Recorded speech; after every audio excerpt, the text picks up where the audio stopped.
قوة إلا بالله العلي العظيم رب اشرح لي صدري ويسر لي أمري واحلل عقدة من لساني يفقهوا قولي أعوذ بالله السميع العليم من الشيطان اللعين الرجيم بسم الله الرحمن الرحيم الحمد لله رب العالمين والعاقبة للمتقين والعاقبة أهل التقوى واليقين ثم الصلاة والسلام على الرسول المسدد المحمود الأحمد والمصطفى الأمجد صاحب وقار السكينة المدفون بأرض المدينة مولانا مولى الثقلين جد الحسن والحسين حبيب إله العالمين أبي القاسم محمد اللهم صل على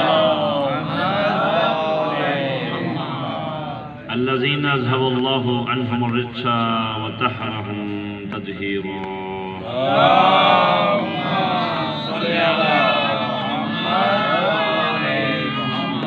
وعلى آله الطيبين الطاهرين المعصومين واللعنة الدائمة على أعدائهم أجمعين إلى قيام يوم الدين أما بعد قال رسول الله صلى الله عليه وآله وسلم حسين مني وأنا من الحسين صلوات على محمد وآل محمد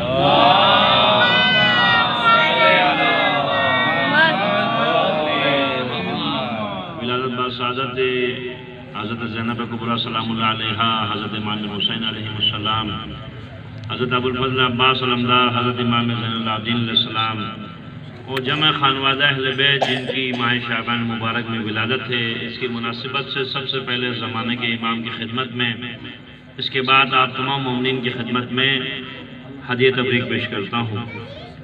دیکھیے، بہترین مومن جو ہے ائمہ معصومین کی نگاہ میں وہ ہے کہ جس دن اہل بیت کے گھرانے میں خوشی ہو اس دن ان کے یہاں بھی خوشی ہونی چاہیے، اور جس دن اہل بیت کے گھرانے میں غم ہے اس دن مومن کے گھر میں بھی غم ہونا چاہیے۔ اگرچہ یہ جو میں پہلی دفعہ یہاں پہ خطاب کرنے کا مجھے اتفاق ہو رہا ہے، لیکن اس سے کوئی فرق نہیں پڑتا۔ انشاءاللہ خدا کی بارگاہ میں دعا گو ہوں کہ یہاں کے منتظمین اور مومنین کو اتنی خدا توفیق دے کہ یہاں یہ امام بارگاہ جو ہے آباد ہو۔ لیکن میں نے اپنی لائف میں دیکھا ہے جو امام بارگاہ عباس کے نام سے منسوب ہو وہ آباد ضرور ہو۔ یہ میں یہاں کی بات نہیں کر رہا ہوں، اور بھی کئی ایسی پتہ نہیں خداوند عالم اور محمد والے محمد نے کہاں کہاں ڈیوٹیاں لگانی ہیں یہ تو ہمیں نہیں پتا، لیکن اکثر ایسی جگہوں پہ لگایا جہاں بھی لگایا جہاں ویران ہے، ابھی کوئی سلسلہ نہیں ہے۔ جیسا بھی امام بارگاہ ہے، آپ اس کو اگر ڈیولپ کریں گے تو ظاہر سی بات یہ تو ذخیرہ آخرت ہے۔ میں نے دیکھا ہے کہ جو بھی خدا رسول امام کے نام پہ خرچ کرتا ہے، میں اپنی زندگی کا تجربہ بتا رہا ہوں، تو یقین جانیے کہ وہ خدا جو ہے اس کو کسی کا دست نظر نہیں رکھتا۔ میں الحمدللہ تقریباً 11-12 سال سے زائد مجھے ہو رہے ہیں زیارت کے قافلے کے ساتھ جاتے ہوئے اور قافلہ لے کے جاتے ہوئے، کہ میں ایک تجربہ آپ سے شیئر کروں کہ وہ ایسا ہے کہ ہمارے یہاں سندھ میں ایک ہستی آرام فرما رہی ہیں جن کا نام ہے لال شہباز قلندر۔ ان کے والد گرامی ہیں جن کا نام ہے ابراہیم مجاب۔ تاریخ میں دو نام ہیں، ایک ابراہیم کبیر بھی ہے، ابراہیم مجاب بھی ہے۔ امام حسین علیہ السلام کے روزے کے بالکل پیچھے ان کی زری ہے، یہ امام حسین کی زری کے مجاور تھے۔ ہر شب جمعہ جو ہے یہ اپنی ماں کو یا باپ کو امام حسین کی زری پہ لے کے آتے تھے۔ جب پچھلے شب جمعہ جو ہے والد صاحب کی باری تھی، والدہ کی باری تھی، یہ جو شب جمعہ جو آئی جس میں وہ اپنے والد صاحب کو لے جانے لگے تو والدہ دروازے پہ آ گئی کہ بھائی بیٹا مجھے بھی لے چل، پتہ نہیں تیرے آتے آتے میں دنیا سے چلی گئی تو۔ کہا ماں پچھلے شب جمعہ تو آپ کی باری تھی، سواری چونکہ ان کے پاس ایک ہے جس میں ماں یا باپ کو بٹھا کے لاتے ہیں، خود پیدل آتے ہیں۔ اب پچھلے شب جمعہ چونکہ والد صاحب کو والدہ کو لے گئے تھے، یہ شب جمعہ والد صاحب کی باری تھی۔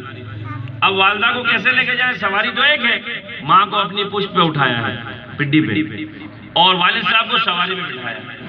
ابراہیم مجاب فرماتے ہیں کہ وہ دن ہے اور آج کا دن ہے، میں مظلوم کربلا کو سلام کرتا ہوں، سردار کربلا میرا سلام کا جواب ہے۔ اور محمد والے محمد صلوات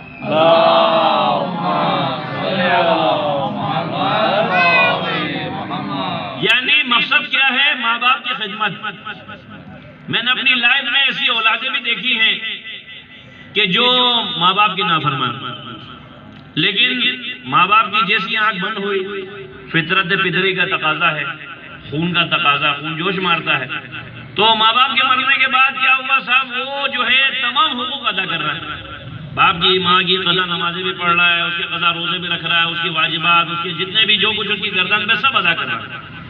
یعنی کیا مقصد ہے، زندگی میں فرما بردار اولادوں کی فہرست میں نہیں تھا، مرنے کے بعد جو ہے وہ فرما بردار اولاد کی فہرست میں آ گیا۔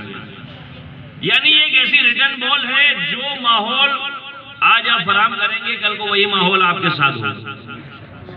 بہت سے ایسے لوگ ہیں زندگی میں بڑی خدمت کرتے ہیں ماں باپ کی، مرنے کے بعد قبر پہ ایک فاتحہ پڑھنے کی توفیق نہیں ہوتی، مگر کچھ ایسے لوگ ہیں وہ اپنے بھی واجب نمازیں پڑھتے ہیں، اپنے ماں باپ کی بھی پڑھتے ہیں، اپنے بھی واجب روزے رکھتے ہیں، اپنے ماں باپ کے بھی رکھواتے ہیں۔ تو کہنے کا مقصد تربیت ہے۔ آل محمد نے کہ گھرانے سے جو چیز قصب فیض ہم لوگوں کو حاصل ہے وہ کیا ہے، عمل۔ کہ مثلا ایک مثال دے رہا ہوں کہ کتنے ایسے موقع آئے، کتنے ماہ شعبان جو ہے 3 شعبان ہم نے امام حسین کی ذریعہ، ایک طرف حضرت عباس کی ذریعہ ہے، ایک طرف امام حسین کی ذریعہ ہے، بین حرمین میں بیٹھ کر ہم نے 3 شعبان کا جشن منایا۔ پچھلے سال ایسا ہوا کہ جی کربلا تو جا نہیں سکے، تو لہٰذا ہم نے کیا کیا کہ تافتان بارڈر کے اوپر بیٹھ کر زائرین کے ساتھ جو ہے 3 شعبان کا جشن ہم نے تافتان بارڈر پر منایا۔ تو یہ بہرحال خدا نے آج مثلا ایک مثال ہے، ہمیں آپ کو توفیق دی ہے مثلا اس امام بارگاہ میں۔ تو میں عرض کر رہا تھا، اسماء بنت امیس پیغمبر سے یہ اپنا خواب بیان کرتی ہیں، یا رسول اللہ میں نے خواب دیکھا آپ کے جسم اطہر کا ٹکڑا میری گود میں گرا یا میری گود میں کسی نے رکھا۔ تو لہٰذا اسماء بنت امیس کو پیغمبر بشارت دیتے ہیں گھبرانے کی ضرورت نہیں ہے، بطن فاطمہ سے ایک بیٹا ہوگا جس کا نام حسین ہوگا اور تم اس کو گود میں اٹھاؤ گا۔ کہتے ہیں جب امام حسین کی ولادت ہوئی تو لہٰذا اسماء بنت امیس کہتی ہے کہ میں نے ابھی ان کو غسل نہیں دیا ہے۔ تو تاریخ کے جملے میں آپ کو بتا رہا ہوں، کہا اسماء یہ عام بچوں کی طرح پیدا ہونے والا بچہ نہیں ہے، یہ علم لدنی کا مالک ہے، یہ خدا، کیونکہ امام کسی مدرسے میں پڑھ کر امام نہیں بنتا ہے، کسی یونیورسٹی ڈگری لے کر امام نہیں بنتا، امام وہ ہے جو اکیلا پوری کائنات کو چلا سکتا ہے۔ آج بہت سے نادان ایسے ہیں کہ جو یہ ذکر کرتے ہیں کہ جی جتنا لوگوں پہ ظلم ستم کرو گے اتنا جلدی امام کا ظہور ہوگا، تو امام کے قریب ہو جاؤ گے، امام کسی کو وزیر خوراک بنا دیں گے، کسی کو وزیر خزانہ بنا دیں گے۔ تو میں نے کہا میں اس امام کو نہیں مانتا ہوں جو کسی کا محتاج ہو، امام تو علی کا ہی بیٹا ہے نا۔ مولا علی سے کسی نے سوال کیا، یا علی ہر بات کا جواب دیتے ہو، آپ نے سوچا نہیں پرکھا نہیں؟ مولا علی نے فرمایا تیرے ہاتھ میں انگلیاں کتنی ہیں؟ کہا 5۔ کہا تو نے سوچا نہیں پرکھا نہیں؟ کہا یہ ہر وقت تو میرے سامنے رہتی ہے۔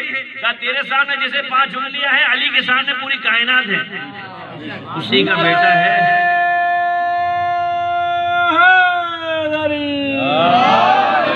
یعنی اسی مولا علی علیہ السلام کا بیٹا ہے امام زمانہ۔ کیا امام نہیں جانتے ہیں؟ امام حالات ہم سے زیادہ جانتے ہیں۔ تو عرض کرنے کا مقصد یہ ہے گا کہ امام حسین علیہ السلام کی جب ولادت ہوئی، اور امام حسین علیہ السلام کا ایک عرفانی جملہ ہے جو عرفہ کے دن ہم پڑھتے ہیں، عرفہ کی دعا جب ہم پڑھتے ہیں اس کے اندر ایک جملہ ہے، پروردگار اس نے کیا کھویا جس نے تجھے پا لیا، اس نے کیا پایا جس نے تجھے کھو دیا۔ آپ کے پاس کائنات کا خزانہ ہو لیکن آپ کے پاس جو ہے خوف خدا نہ ہو۔ پہلی بات تو یہ ہے کہ جو اپنے آپ کو مومن کہتا ہو، غلام حسین کہتا ہو، تو اس کو تو زیادہ چاہیے اہتمام کرے، اس کو تو زیادہ چاہیے عمل کی جانب بڑھے۔ عرض کرنے کا مقصد ہے یہ مسجد امام بارگاہ یہ شعائر اللہ میں آتی ہے، اس کو آباد کرنا ہر کسی کے بس کی بات نہیں ہے، اس کو وہی آباد کرتے ہیں کہ جن کی نسلیں بقا کی طرف جاتی ہیں۔ تو کہنے کا مقصد ہے، میں عرض کر رہا تھا کہ امام حسین علیہ السلام کی جب ولادت ہوئی تو کہتے ہیں کہ ایک ملک تھا جس کا نام فطرس ہے، بالوں پر جھڑ گئے اس کے، کیونکہ وہ ہمیشہ کہا کرتا تھا من مثلی، مجھ جیسا کوئی ہوگا۔ تو جب جو ہے اس کے بالوں پر جھڑ گئے تو کہتے ہیں گوشے میں وہ کنارے میں بیٹھا ہوا ہے، جو ادھر جو ملائکہ کی فوجیں آ رہی ہیں تو شیطان بھی گھبرا گیا کہ جبریل بتا قیامت تو نہیں آ گئی؟ کا قیامت نہیں آ گئی، زمین پر رسول اللہ کے گھرانے میں خوشی ہے، ہم سب مبارکبادی کے لیے جا رہے ہیں۔ تو لہذا فطرس نے کہا مجھے بھی بالوں پر بٹھا، ہو سکتا ہے کہ مجھے بھی جو کہا گیا تھا رسول اللہ کے گھرانے میں جب خوشی ہوگی تو تجھے بھی جو ہے شفا مل جائے گی۔ تو کہتے ہیں کہ امام حسین کے جب گہوارے سے مس ہوا تو مسخ ہونے کے بعد بالوں پر جب فطر اس کو ملے تو وہ کہنے لگا من مثلی، مجھ جیسا کوئی ہوگا، مجھ جیسا کوئی ہوگا، ارے میں تو وہ ہوں جسے حسین نے آزاد کیا ہے۔ تو جبریل نے کہا کہ بھائی پہلے بھی جو ہے تو اسی فقر و مباحت کی وجہ سے تیرے بالوں پر جھڑ گئے تھے، کہا پہلے کی بات اور تھی، اب تو حسین ابن علی نے مجھے آزاد کیا۔ نعرہ حیدری۔ یعنی عرض کرنے کا مقصد یہ ہے گا کہ آج جو ہے اکثر لوگ جو ہے سوال کرتے ہیں، مولانا صاحب جیب میں پیسہ نہیں ہے، کربلا کی زیارت کو جانا چاہتا ہوں، تو میں آپ کی خدمت میں بھی ہدیہ کرتا ہوں۔ یہ اکثر میں اصالہ ثواب کی مجلسوں میں ہم ذکر کرتے ہیں، لیکن بطور تبرک میں عرض کر رہا ہوں، جو کوئی بھی کربلا جانا چاہتا ہے یہ بات ذہن میں رکھے، پیسے سے بندہ کربلا نہیں پہنچتا ہے، تڑپ سے بندہ کربلا پہنچتا ہے۔ بہت سے لوگ ہیں کروڑوں روپے جیب میں ہیں، توفیق نہیں ہے، لیکن کچھ ایسے ہیں جن کا اپنے اخراجات پورے نہیں ہو رہے مگر کربلا کی زمین پہ پہنچ جاتے ہیں۔ مثلا غازی عباس علمدار کا علم ہے، حضرت عباس علمدار سے توسل کریں، یا حضرت عباس علمدار آپ باب الحوائج ہیں، باب الحوائج، جو بھی کربلا جاتا ہے آپ کے دستخط سے جاتا ہے، آپ کی اجازت سے جاتا ہے، آپ مجھے کربلا پہنچا دیجئے، میں آپ سے وعدہ کر رہا ہوں یا وعدہ کر رہی ہوں، امام حسین کے ذریعے میں کھڑے ہو کر آپ کے نام پہ زیارت پڑھوں گا یا پڑھوں گا، زمین آسمان ایک ہوگا، وہ کربلا کی زمین سے ضرور سرفراز ہو جائے گا، ضرور وہ کربلا کی زیارت سے سرفراز ہو جائے گا۔ اچھا میں لاسٹ ٹائم جو ہے چند سال قبل زیارت کے سفر میں ہی تھا، سندھ کا سابق آئی جی غلام حسین اس کا نام ہے، اس نے خود یہ واقعہ ذکر کیا بین الحرمین میں بیٹھے ہوئے، کہنے لگا بھائی میں جو ہے امام حسین کے روزے کے قریب کھڑے ہو کر زیارت پڑھ رہا تھا، ایک 13-14 سال کا بچہ سندھی زبان میں کہہ رہا ہے اپنے روزے پہ تو بلایا، اپنے نانا کے روزے پہ کب بلاؤ، کہا مجھ سے زیارت نہیں پڑی گئی، میں نے زیارت چھوڑی، اس بچے کو پکڑا، بیٹا یہ بتاؤ تم کس کے ساتھ آئے ہو؟ کہا میں دریا سندھ کے کنارے رہنے والا ایک دیہاتی بچہ ہوں، بکریاں چراتا تھا میں، جب بکریاں پانی پیتی تھی نا تو میں رویا کرتا تھا، تو ایک دن میں رو رہا تھا تو ایک گھوڑا سوار آ گیا اور کہنے لگا چل میرے ساتھ، جن کے لیے آنسو بہاتا ہے نا انہوں نے تجھے کربلا بلایا، انہوں نے تجھے کربلا بلایا ہے۔ کہا آپ اتنا اونچے ہیں، اتنا اونچا قد ہے تو میں کیسے بیٹھوں سواری پر؟ کہا میرے ہاتھ تو کربلا میں شہید ہو گئے، جانا چاہتا ہے تو ایسا کر اپنی آنکھ بند کر تو کربلا پہنچ جائے گا۔ کہا کربلا میں بھیڑ اتنی تھی وہ بچہ دوبارہ مجھے نہیں ملا، لیکن جب میں زیارت سے واپس آیا تو میں اس گاؤں میں گیا جس گاؤں کا ایڈریس بچے نے بتایا تھا، جب میں اس گاؤں میں پہنچا اس بچے کا میں نے پوچھا، اس کے باپ سے میں نے پوچھا فلاں دن فلاں تاریخ کو تمہارا بچہ کہاں تھا؟ کہا یہ گھر میں سو رہا تھا۔ کہا تم جھوٹ بول رہے ہو، میں نے خود دیکھا اس کو زیارت کرتے ہوئے۔ تو کہنے کا مقصد یہ گا آپ کے دل میں، تم اپنے دل میں زیارت کی آرزو رکھنا، اب ان کا کام ہے تمہارے آرزو کی آرزو۔ تو طلب ایک ایسی چیز ہے، جتنا آپ کا طلب مضبوط ہے آپ کی تو آپ زیارت سے ضرور فیضیاب ہو جائیں گے۔ صلوات پڑھو محمد والے۔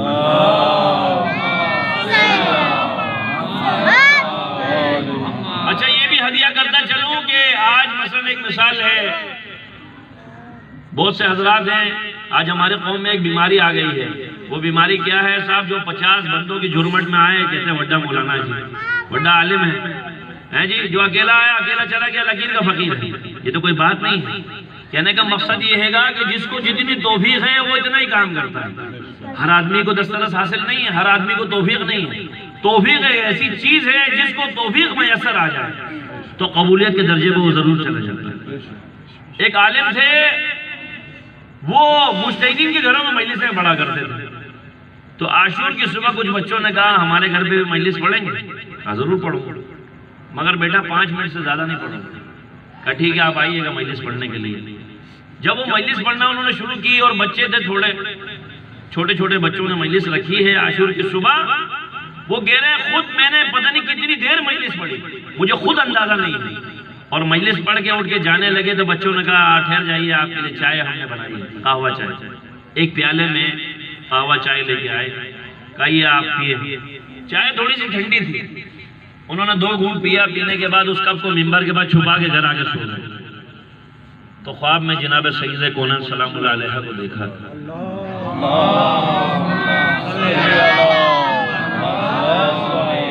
کہ اے عالم مجید تیری زندگی میں اس واحد مجلس کو ہم نے قبول کیا ہے، لیکن تیرا ایک فعل ہمیں پسند نہیں آیا. تو جانتا ہے یہ جو چائے تیرے لیے لائی گئی تھی کس نے بنائی تھی؟ فاطمہ زہرا نے اپنے ہاتھوں سے بنائی تھی. مگر تو نے کیا کیا؟ 2 گھونٹ پینے کے بعد تو ممبر کے بعد کم کو چھپا کر گھر آ کے سو گئے. تو لوگ ہمارے ناز و نخرے اس لیے نہیں اٹھا جب مولانا ہے، اس لیے اٹھا جب ذاکر حسین ہے. تو کہنے کا مقصد یہ ہے جب بھی کوئی دعوت دیتا ہے تو لاکھ مصروفیت ہو تو اس دعوت کو میں اس لیے قبول کرتا ہوں پتہ نہیں شہزادی کونین کہیں ناراض نہ ہو جائے. تو عرض کرنے کا مقصد یہ ہے یہ مجلس اعزا اپنی ذات میں ذکر حسین اپنی ذات میں انقلاب کا پیش خیمہ ہو سکتا ہے، کیونکہ آپ کا کام ہے دعوت دینا. آئے نہ آئے وہ جانے، امام حسین کی ماں جانے، زمانے کے امام جانے. بانی مجلس جو ہے اس کا کام کیا ہے؟ فرش اعزا کو بچھانا، اس مجلس کو معراج تک پہنچانا، اس ذکر کو جو ہے سرفراز کرنا. یہ زمانے کے امام کی ڈیوٹی ہے، آپ کا کام نہیں ہے. آپ کا کام فرش اعزا بچھانا. جو توفیق ہے آپ لائیں. اکثر لوگ جو ہے مجھ سے سوال کرتے ہیں مولانا صاحب اتنے لاکھ روپے مجلس میں خرچ کرتا ہوں مگر مجلس میں رونق نہیں ہے. میں نے کہا اپنی گردن سے سریا نکال دو، مجلس میں رونق آ جائے. جو تمہارے VIP مہمان ہیں ان کے لیے الگ تبرک ہے، جو عام غریب مومن ہے اس کے لیے الگ تبرک ہے. حسین کے دربار میں کوئی چھوٹا بڑا نہیں ہوتا ہے، کوئی امیر غریب نہیں ہوتا ہے. بھلے ٹھیک ہے آپ اپنے آفس میں بہت بڑے افسر ہوں گے، بہت بڑی کرسی پہ بیٹھے ہوں گے، لیکن یہ ذکر حسین کی جب دہلیز پہ آ جاتے ہو تو تمہارا فرق ختم ہو جاتا ہے، تعصب ختم ہو جاتا ہے، قومیت ختم ہو جاتی ہے. اس وقت تم سب کون ہو؟ مومن ہو.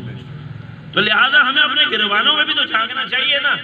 امام حسین علیہ السلام، امام حسن کا دسترخوان مشہور ہے.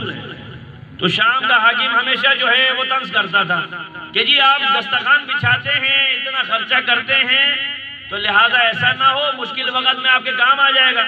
امام نے فرمایا مجھے بھی کوئی دینے والا ہے، اگر میں نے دینا بند کر دیا ہو سکتا وہ بھی اپنی روش تبدیل کر دے. اچھا یہ اکثر جو ہے طنز کیا جاتا ہے صاحب علم کو نہیں دیکھنا چاہیے. علم کو دیکھنا تو بدعت ہے، علم دیکھنے سے تو نکاح ٹوٹ جاتے ہیں. تم بدنصیب ہو تمہارے علم کو دیکھ کے نکاح ٹوٹتے ہیں. علی کے بیٹے کا علم دیکھ کر تو ہماری زندگیوں میں انقلاب پیدا ہوتا ہے. نعرہ حیدری. یعنی آپ کربلا جب جائیں خدا توفیق دے، حضرت عباس کے روزے کے بعد ایک جملہ لکھا ہوا ہے یا کاشف الکربی عن وجه الحسین علیہ السلام اکشف کربی بحق اخیک الحسین علیہ السلام. اے حسین کے چہرے سے پریشانی دور کرنے والی ہستی ہماری زندگیوں سے بھی پریشانیاں دور کر دے. تو لہذا آپ جو ہے 133 عدد ہے، اس ورد کا جو ہے 133 عدد ہے.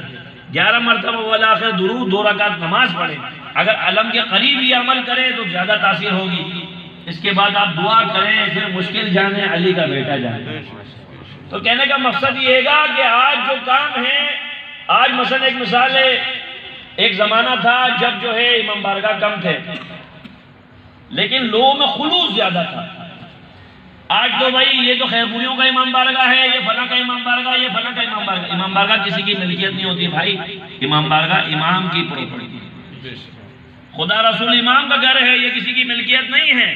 اگر کوئی منتظمین ہیں، انتظامیہ ہیں، ان کا کام کیا ہے؟ صرف انتظام کرنا، اس کو چلانا، اس کو آباد کرنا، نہ کہ حق ملکیت بنانا. ایسا کسی کو حق اختیار نہیں ہے. دوسری بات یہ ہے کہ ہم اور آپ جو ہے کوشش کریں، جو ہماری توفیق ہے ہم اس میں لگائیں. خدا کی قسم میں نے اپنی زندگی میں ایسے لوگ دیکھے ہیں کہ جو بھی اس قسم کی چیزوں میں خرچ کرتا ہے خدا کبھی بھی کسی کا دست نگر اس کو نہیں کرتا. آپ دیکھیں. دوسری بات یہ ہے کہ اگر آپ کی توفیق جو ہے شربت بنا کے پلانے کی ہے، آپ شربت بنا کے پلائیں. آپ کی توفیق نیاز کھلانے کی ہے، نیاز کھلائیں. لیکن یہ ہے کہ ایک چیز کو مد نظر رکھیں، بنیادی مقصد کیا ہے؟ دلوں کو جوڑنا ہے، دلوں کو توڑنا نہیں ہے. اکثر جگہوں پر آپ دیکھیں گے ایک بندہ جو ہے بہت بڑا نمازی ہے، نماز پڑھ رہا ہے جی، تہجد پڑھ رہا ہے، لیکن وہ پڑوسی سے بھی اس کے سلام دعا اچھی نہیں ہے، ماں باپ سے بھی اچھی نہیں ہے، رشتہ داروں سے بھی اچھی نہیں ہے، مسجد کا کبوتر بنا ہوا ہے. ایک آدمی ہے نماز ہی نہیں پڑھتا، مسجد میں نہیں آتا ہے، نماز نہیں پڑھتا ہے، لیکن وہ لوگوں سے اچھا ہے، اخلاق بھی اس کا اچھا ہے، بھائی سے بھی اچھے تعلقات ہیں، بہن سے بھی اچھے تعلقات ہیں، رشتہ داروں سے بھی اچھے تعلقات ہیں. اب مجھے بتائیں کون بندہ کس جگہ پہ کھڑا ہے؟ ہر آدمی اپنے آپ کو دیکھے نہ پرکھے. آیا جو اہل بیت کی سیرت ہے اس سیرت کے مطابق میں کہاں کھڑا ہوں؟ یعنی ذمہ داری کا احساس کرے نا ہر آدمی جو ہے اپنی کسوٹی پہ اپنے آپ کو رکھے. کیا واقعا اہل بیت نے جو بتایا ہے مومن امام جعفر صادق علیہ السلام کی خدمت میں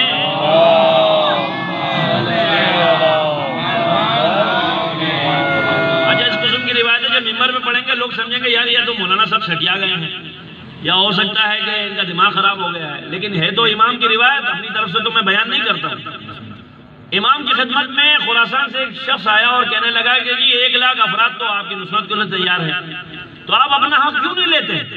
امام نے فرمایا کیا خراسان میں ایسے شیعہ موجود ہیں کہ جو ضرورت کے ٹائم پہ ایک مومن دوسرے مومن کے ذریعے سے اپنے مسئلے حل کر سکتا ہے؟ کہا مولا ایسے تو شیعہ نہیں ہے. کہا پھر وہ لوگ جو ہے صرف دعویٰ کر رہے ہیں, وہ ہمارے شیعہ نہیں ہیں. یعنی ہم دیکھیں تو صحیح, جب کبھی ہمارے کسی مومن کے اوپر مشکل وقت پڑے کیا آیا ہم اس کی مدد کے لیے نکلتے ہیں, اس کی مدد کرتے ہیں؟ ہر آدمی سوچے نا, اگر مثلا میرے دستخط کرنے سے کسی مومن کا بھلا ہوتا ہے تو یہ خدا کا میرے پر بہت بڑا انعام ہے. امام حسین کا فرمان ہے نا, جب کوئی بندہ مومن تمہارے پاس کسی مدد کے لیے آئے اور تم اس کی مدد کر سکتے ہو تو یہ خدا کا تمہارے پر بہت بڑا انعام ہے.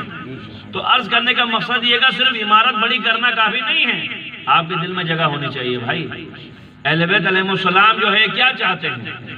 آپ اکثر دیکھیے گا غریب کا دل بہت بڑا ہوتا ہے, لیکن جن کے بعد دنیا کے کچھ مال آ جاتے ہیں نا اس کی رویے میں تبدیلی آ جاتی ہے. یعنی آج چونکہ 5 شعبان ہے ایران عراق کی روایتوں کے حساب سے آج امام زین العابدین کی ولادت ہے, اور امام کی سیرت میں ایک جملہ موجود ہے, وہ یہ ہے گا کہ امام کا غلام جو ہے تھک ہار کر سو گیا, تو امام سرانے پہنچے, اس کو پنکھا جھیلنے لگے. اچانک اس کی آنکھ کھلی اور فوراً وہ گھبرا گیا. امام نے فرمایا تو سو گیا تھا تھک کے, تو میں تجھے پنکھا جھیل رہا تھا. تصور کیجئے خدا ہمیں اتنا دے دے کہ ہم ایک ملازم رکھ لیں, ہم اس کو سانس لینے نہیں دیں گے, پل سے چین سے کھڑا ہونے نہیں دیں گے, بیٹھنے نہیں دیں گے, بات بات پہ جتلائیں گے بھائی تجھے تنخواہ دیتے ہیں, ہم تجھے سیلری دیتے ہیں. تو بتائیے ہمارا معیار کہاں ہے اور اہل بیت کا معیار کہاں ہے؟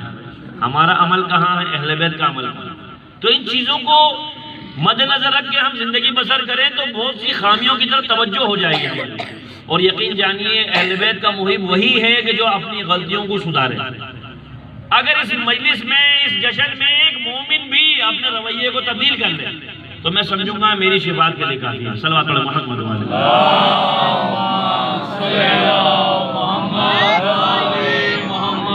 4 سال کا سن ہے غازی عباس علمدار کا, اور جب وہ مدینے میں ایک آدمی آیا زنجیریں پہنا ہوا اور کہا آج میں نے علی کو قتل کرنا, تو کہتے ہیں حضرت عباس سے پوچھا علی کا گھر کہاں ہے؟ کہا وہ سامنے جو گھر ہے نا وہ علی.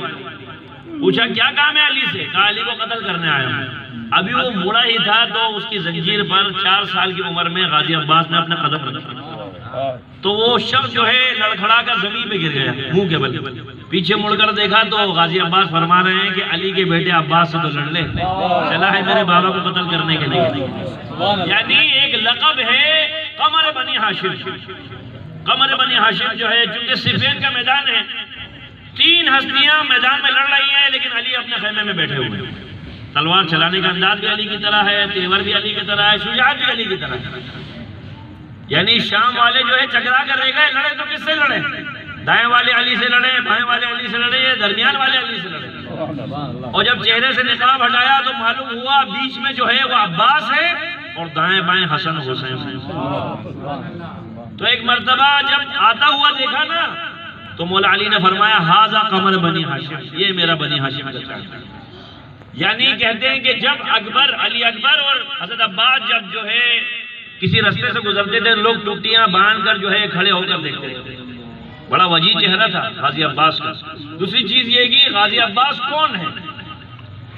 جناب عقیل سے مولا علی علیہ السلام فرما رہے ہیں کہ میں چاہتا ہوں کسی ایسی بہادر خاتون سے شادی کروں جس کے بطن سے ایک بہادر بیٹا پیدا ہو جو میرے بیٹا حسین کا ناصر بنے. جناب عقیل نے حضرت ام البنین کی طرف اشارہ کیا کہ یہ بہادر قبیلہ بھی ہے اور یہ خاتون بھی اہل بیت سے بہت انس و محبت رکھنے والی ہے. اصل نام ان کا بھی فاطمہ ہے.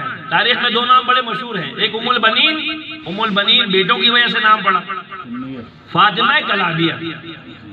فاطمہ کلابیہ بنی کلب سے چونکہ تعلق ہے اور اپنے بچوں کی ایسی تربیت کی ہے ہمیشہ عباس کو سب سے بڑے، چونکہ عباس ہے، 3 بھائی اور جو کربلا میں شہید ہوئے، کہا بیٹا حسن و حسین تمہارے بھائی نہیں ہیں، تمہارے آقا ہیں، خبردار ان کو جو ہے کبھی بھی اپنا بھائی نہیں سوچنا، ان کو ہمیشہ، اور یہ وفا بڑی مشہور ہے۔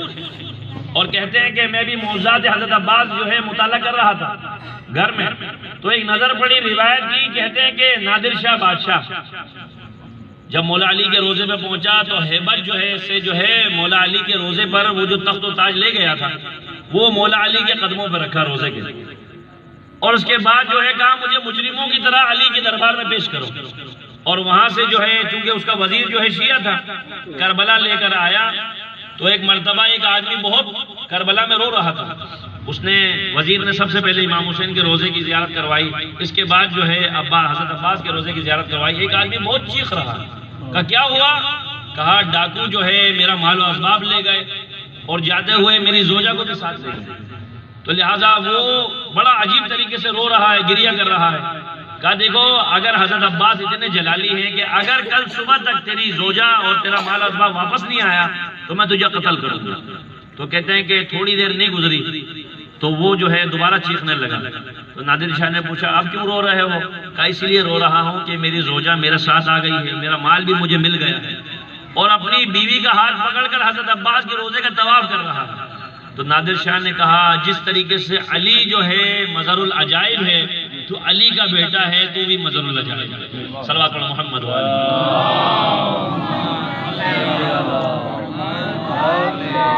اچھا اعتقاد دیکھیے کہ حضرت عباس علمدار وہ ہستی ہیں جو جلالی ہیں، عرب والے ان کی قسم کھانے سے ڈرتے ہیں، اور یہ چونکہ امام حسین جو ہے اپنے نانا کی طرح کریم ہے، جیسے رسول اللہ کریم ہے ایسے امام حسین بھی کریم ہے، لیکن حضرت عباس کیا ہے؟ جلالی ہے۔ جب عمر سعد کے لشکر، یعنی جب بتایا گیا عمر سعد کا لشکر جو ہے آ جائے گا امام حسین کے روزے کی طرف، یعنی خیموں کی طرف، تو کہتے ہیں زمین پر ایک خط کھینچا ہے عباس نے اور کہا کہ عباس کی زندگی میں کسی نے اپنی ماں کا دودھ پیا ہے، یہ لکیر کاٹ کے بتائے، میں بتاؤں گا میں بھی علی کا بیٹا ہوں۔ کسی کی جرت نہیں ہوئی، اور کہتے ہیں 4 ہستیاں ایسی ہیں جن کو لڑنے کی اجازت نہیں دی گئی کربلا کے میدان میں، اور اگر لڑنے کی اجازت دی جاتی ہو سکتا ہے کربلا کا نقشہ کچھ اور ہوگا، ان میں سے حضرت عباس ہے۔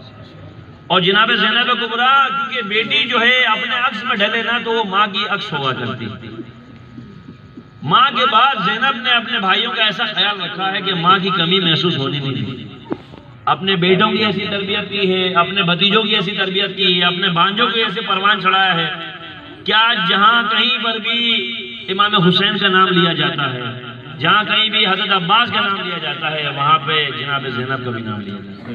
نعرہ تکبیر، نعرہ رسالت، نعرہ حیدری، حسینیت، یزیدیت، نعرہ حیدری، نعرہ صلوات۔